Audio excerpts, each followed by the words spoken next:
This video is simply what to do when you miss a trade and then you're trying to force things. So everyone can't catch every single trade that you see that you want to be in, and that's just part and parcel of trading. Now, what's something that I used to get caught up in was allowing that to affect my trading going into the future. So if I wake up in the morning and my areas of interest had already been hit from the night before and price had done what I was expecting to do, I would I would previously try and rush into a trade without really analysing effectively as what I should. Just because obviously you have that kind of fear of missing out, you're going through the kind of stages of, right, well, it's done what I wanted it to do. Am I really going to get an opportunity to get into the trade? Now, what I'd say is there's always an opportunity. Whether it's you go and look at your other pairs that you trade, whether that's you look at a different trade system that you've got. I advise to the people that I work with, I advise multiple types of entries, whether that's trade continuation, so that is a trade that you're expecting to be in a trade for maybe 1 hour to 2 hours. A quick day trade that's a continuation. If you've missed the reversal, if you've missed the kind of main push, but you still feel as if price has got room to move, that's a trade continuation. Now, a reversal, a trade reversal that is in line with the higher time frame trend, so like a 4 hour, 1 hour lower high if the trend is down, you could expect to be in that trade for longer. You could expect that as long as the start of the trade goes according to your analysis and your plan, you can be looking for a trade that lasts for 3-4 hours plus. It could be at least one 4 hour candle. And yeah, it's just to recognize that the areas that you're thinking that price will react from, if it's reacted from there and it was a reversal trade, so it's as I say, like a 1 hour lower high or a 4 hour higher low, lower high, or a 1 hour higher low, 4 hour higher low area, you don't have to force it. You can then look at the lower time frames, look at the 1 hours. The 1 hour still trending.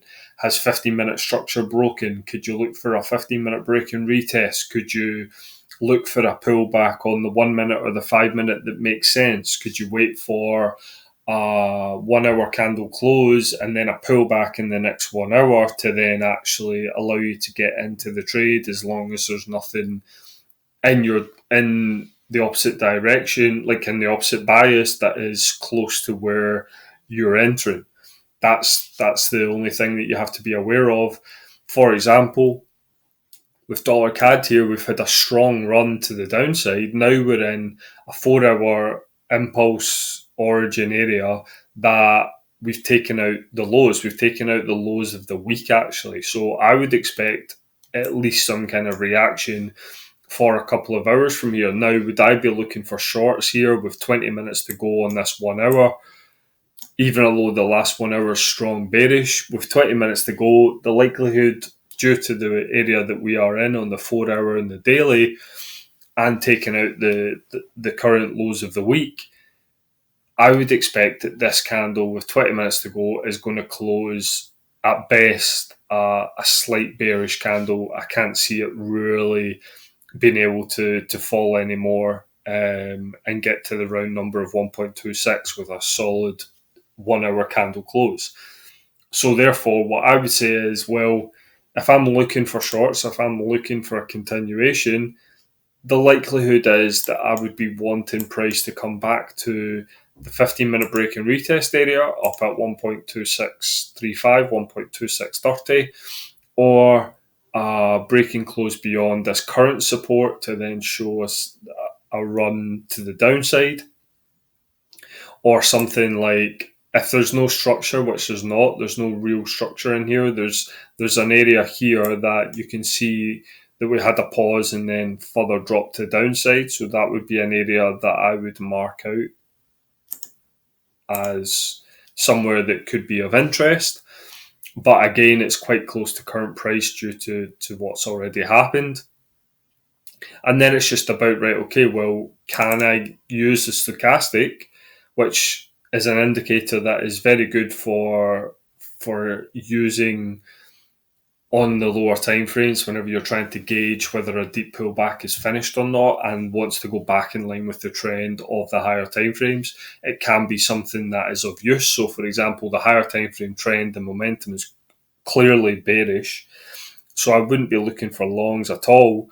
But then it's about making sure that I'm not getting in at the lows of the day. I'm not getting in at lower time frame support that then I'm immediately going to be causing myself issues, because it's very rare that if you're entering at lower time frame support in a downtrend that you're not going to at least experience some kind of drawdown. It would make sense to try and enter as close to lower time frame resistance as possible, because therefore, as long as that lower time frame resistance is held and respected for a period of time, then the likelihood that you're going to have a good trade is a lot higher than you entering at the lower time frame support, where it can react from, it can go back to the resistance, it can stay within the range, all these kind of things that you're just better waiting. So what I would suggest is just be patient. Just have your pairs, have your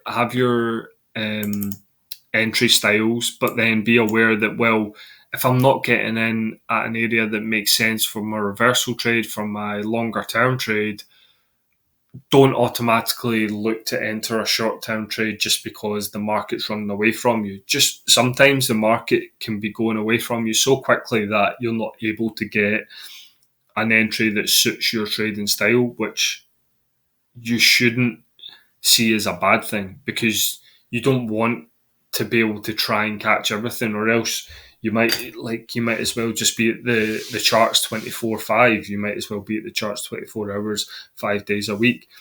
Wait for what you know works with your trading plan from backtesting it from previous trades, and just sit on your hands until they come around.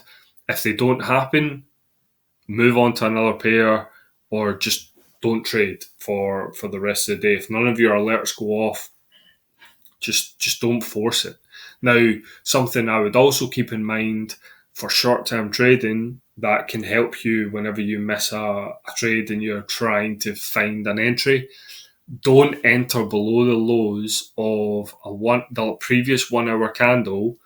So if you're in a downtrend, and vice versa for an uptrend. So what I would say is, even although this is a strong bearish candle, the previous 1 hour, here you can see there's absolutely no reason to be entering below the lows. Even if it did just keep on going and there was no difference between the open and the high of that 1 hour. If it did just go, like, for example, this 1 hour, there's no wick to the upside, or very, very small wick. It opened at 1.2636 and the high is 1.26362, so it's 2 pipettes, 0.2 of a pip, the difference between the open and the high.